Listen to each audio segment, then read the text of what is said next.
1963चा. जगभरात शीतयुद्धाचं वातावरण सुरू असतं. त्याच वातावरणात ब्रिटनमध्ये संसद सुरू असते. संसदेबाहेर संतप्त लोकांचा जमाव सरकारविरुद्ध घोषणा आणि निदर्शनं करत असतो. निदर्शनांचं कारण असतं एक उंच आणि दिसायला सुंदर असलेली मुलगी. नुकतंच अल्पवयीन वय ओलांडून आलेली ही 19 वर्षाची मुलगी आणि तिच्यामुळं तिच्या भोवती निर्माण होतं इंग्लंडच्या राजकारणातलं घोंघावणारं एक वादळ. त्याचीच ही कहाणी. सध्या जगभरात सुद्धा अशाच एका एप्स्टीन फाईल्स या केसची चर्चा सुरू आहे. त्यामुळे जागतिक पातळीवर बऱ्याच देशांच्या राजकारणामध्ये खळबळ उडणार अशी चर्चा आता रंगली आहे.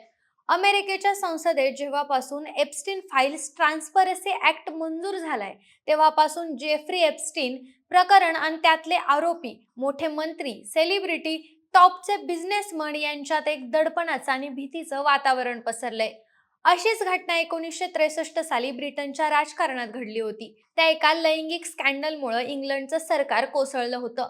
ती सुंदर मुलगी कोण होती, हे स्कॅन्डल नेमकं काय होतं आणि तिच्यामुळे इंग्लंडचं सरकार कसं पडलं, ह्याचीच कहाणी आज आपण या व्हिडिओच्या माध्यमातून जाणून घेऊयात. नमस्कार, मी निशा हिंगे आणि तुम्हाला तर माहिती आहे आपला विषयच भारी आहे. या गोष्टीची सुरुवात होते 1960 पासून.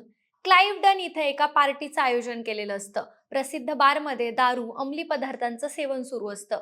नाचणाऱ्या सुंदर मुली सुद्धा येणाऱ्या जाणाऱ्या दारू पिणाऱ्या मुलांना ते मोठमोठ्या बिझनेसमनला खुणवत असतात. त्यातलीच एक सुंदर आणि उंच दिसायला असलेली मुलगी म्हणजेच क्रिस्टिन किलर ही देखील डान्स करत असते. तत्कालीन इंग्लंडचे युद्धमंत्री जॉन प्रोफ्रुमो यांची नजर तिच्यावर खिळते आणि तिथंच त्यांच्या मनात प्रेमाची ठिणगी पडते. क्रिस्टिनचा जन्म 22 फेब्रुवारी 1942 ला इंग्लंडमधल्या मिडलसेक्स येथील उक्सब्रिज इथं झाला. तिचे वडील कॉलिन किलर यांनी 1945 मध्ये कुटुंबाला सोडलं होतं. त्यामुळे बालपण देखील खूप गरिबीत आणि संघर्षात गेलं. ती बर्कशायर मधील रेल्वेच्या 2 जुन्या डब्यांपासून बनवलेल्या घरात राहायची. त्यानंतर घरातूनच होणाऱ्या छळाला कंटाळून तिनं शाळा सोडली आणि काम शोधायला लंडनला निघून गेली. तिकडच एका कपड्याच्या दुकानात ती काम करू लागली. लंडनच्या सोहो भागात एका प्रसिद्ध क्लबमध्ये डान्सर म्हणून काम करू लागली. डान्स बारमध्ये येणारे सेलिब्रिटी तिला टॉलर गर्ल म्हणून ओळखू लागले. तिथंच तिची ओळख डॉक्टर स्टीफन वॉर्डशी झाली, ज्याच्यामुळे ती उच्चभ्रू लोकांच्या संपर्कात आली. स्टीफन वॉर्ड हा हाडांचा डॉक्टर, त्यासोबतच त्याला चित्र काढायची आवड होती. लंडनच्या हाय क्लास सोसायटीमध्ये त्याची उठबस असायची. त्या काळी त्यानं अनेक सेलिब्रिटी आणि बड्या नेत्यांची चित्र काढली होती. वॉर्डला ह्याच हाय क्लास लोकांना पार्ट्या देण्याचा शौक होता. लंडनच्या मोठमोठ्या बारमध्ये पार्ट्या अरेंज करायच्या आणि सेलिब्रिटींना, उच्चभ्रू लोकांना इन्व्हाइट करायचं. क्लाइव्हडनच्या पार्टीत तत्कालीन सरकारमधले युद्धमंत्री जॉन प्रोफुब्रो यांची प्रेमाची नजर क्रिस्टनवर पडल्यावर तिच्यासोबत ओळख स्टीफन वॉर्डनं करून दिली. तेव्हा क्रिस्टन किलर वॉर्डच्या घरी राहिला होती. याच पार्टीमध्ये अजून एक मेंबर देखील तिच्या भोवती फिरत होता, रशियाचा अँबॅसेडर इव्हानोव. वॉर्डने क्रिस्टनची ओळख या रशियन हेरासोबत सुद्धा करून दिली होती. त्यावर वॉर्डचं म्हणणं होतं की जे ब्रिटन आणि रशियाचं शीतयुद्ध सुरू आहे, त्यांच्यातला तणाव कमी करण्यासाठी एक मध्यस्थी म्हणून काम करतोय. त्याच दरम्यान क्रिस्टिन किलरचं एका खुर्चीवर बसलेलं ब्लॅक अँड व्हाईट छायाचित्र जगप्रसिद्ध झालं, जे आजही त्या काळातलं सर्वात आयकॉनिक फोटोंपैकी एक मानलं जातं. त्या फोटोमुळे ब्रिटनच्या राजकारणात खुसफुस रंगायला सुरुवात झाली. क्रिस्टिन किलर ही रशियन स्पाय असल्याचं सगळ्यांना वाटू लागलं आणि या स्पाय गर्लसोबत तेव्हाचे युद्धमंत्री जॉन प्रोफुम्रो यांचे अनैतिक संबंध असल्याच्या गोष्टी रंगू लागल्या. त्यात तिची ओळख रशियाचा अँबॅसेडर इव्हानोव याच्यासोबत असल्यामुळे त्याच्यावरचा विश्वास आणखी भरकटू लागला. या प्रकरणातली सगळ्यात भयानक गोष्ट हेरगिरी होती. इव्हानोव हा रशियन अधिकारी केवळ दूतावासात काम करत नव्हता, तर तो सोव्हिएत युनियनचा गुप्तहेर होता. ब्रिटिश गुप्तचर यंत्रणा MI5 ला अशी भीती होती की जेव्हा क्रिस्टिन किलर जॉन प्रोफुम्रो यांच्यासोबत असते, तेव्हा ती त्यांच्याकडून ब्रिटनच्या अण्वस्त्रांची किंवा लष्करी हालचालींची गुपितं काढून घेत असेल आणि ती इव्हानोवला सांगत असेल.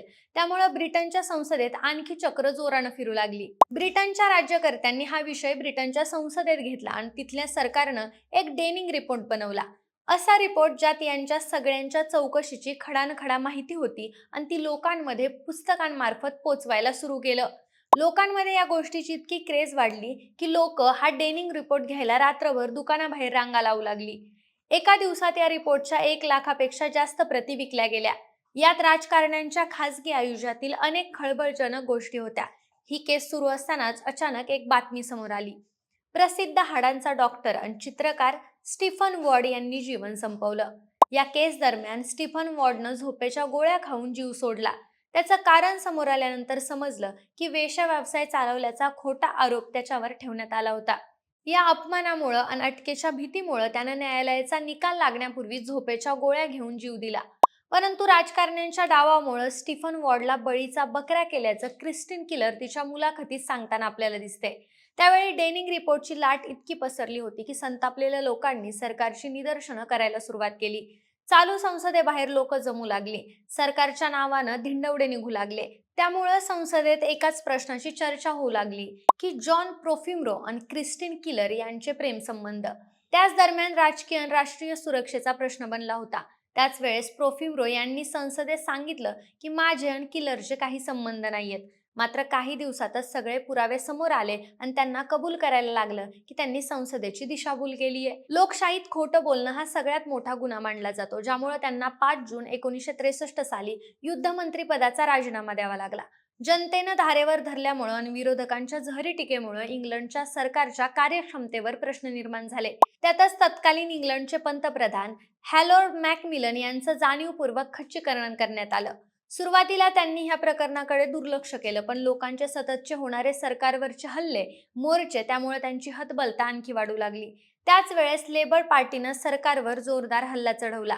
जनतेला सुद्धा वाटू लागलं की हे पंतप्रधान आउट ऑफ टच आहे. यामुळं मॅकमिलन यांची सरकारची नैतिक पकड ढिली झाली.